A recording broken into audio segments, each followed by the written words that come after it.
Payyanur Trikaripur bypass റോഡിൽ തളിച്ചാലം പാലത്തിന് സമീപത്ത് ഒരു പെട്ടിക്കടയുണ്ട്. ഉപ്പിലിട്ട വിഭവങ്ങളും മോരുവെള്ളവും മിഠായിയും ചുരുക്കം സ്റ്റേഷനറി വിഭവങ്ങളും ഒക്കെ നിരത്തിവെച്ച ഈ കടയിലെത്തുന്നവർക്ക് ആവശ്യമുള്ളത് എടുത്ത് കഴിക്കാം. ഓരോ സാധനത്തിനു മുകളിൽ അതിന്റെ വിലയുണ്ടാവും. രേഖപ്പെടുത്തിയ വില തൊട്ടടുത്ത് വെച്ച പെട്ടിയിലിടാം.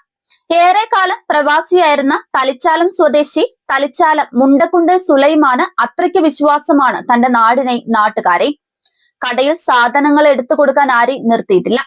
പണം കയ്യിലില്ലാത്തവർക്ക് ഗൂഗിൾ പേ വഴി അയക്കാനുള്ള QR കോഡുമുണ്ട്. ആളുകളെ നിരീക്ഷിക്കാൻ ഇവിടെ ക്യാമറയില്ല. രാവിലെ കടയിലെത്തി സാധനങ്ങൾ കുറഞ്ഞ ഭരണികൾ നിറച്ച ശേഷം സുലൈമാൻ വീട്ടിലേക്ക് തിരിച്ചു പോകും. ആളുകൾ ആവശ്യമുള്ളത് എടുത്തു കഴിക്കും. ആരും പണം ഇടാതെ തന്നെ കബളിപ്പിക്കില്ല എന്നാണ് സുലൈമാന്റെ വിശ്വാസം.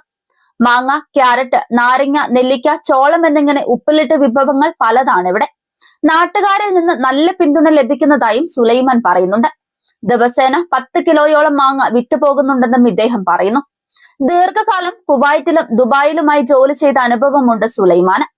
ദീർഘകാലമായി മനസ്സിൽ സൂക്ഷിച്ച ആശയമാണ് വിജയകരമായി നടപ്പിലാക്കിയതെന്നും ഇദ്ദേഹം പറയുന്നു. ദിവസവും 500-നും 1000-നും ഇടയിൽ തുക കടയിൽ നിന്നും ലഭിക്കുന്നുണ്ടെന്നാണ് സുലൈമാൻ പറയുന്നത്. ലാഭനഷ്ടങ്ങളെക്കുറിച്ച് വലിയ കണക്ക് കൂട്ടലൊന്നും നടത്താറില്ലെന്ന് വെളിപ്പെടുത്തുന്ന ഇദ്ദേഹം കട നടത്തിപ്പിലൂടെ വലിയ ആത്മസംതൃപ്തിയുണ്ടെന്നും പറയുകയാണ്.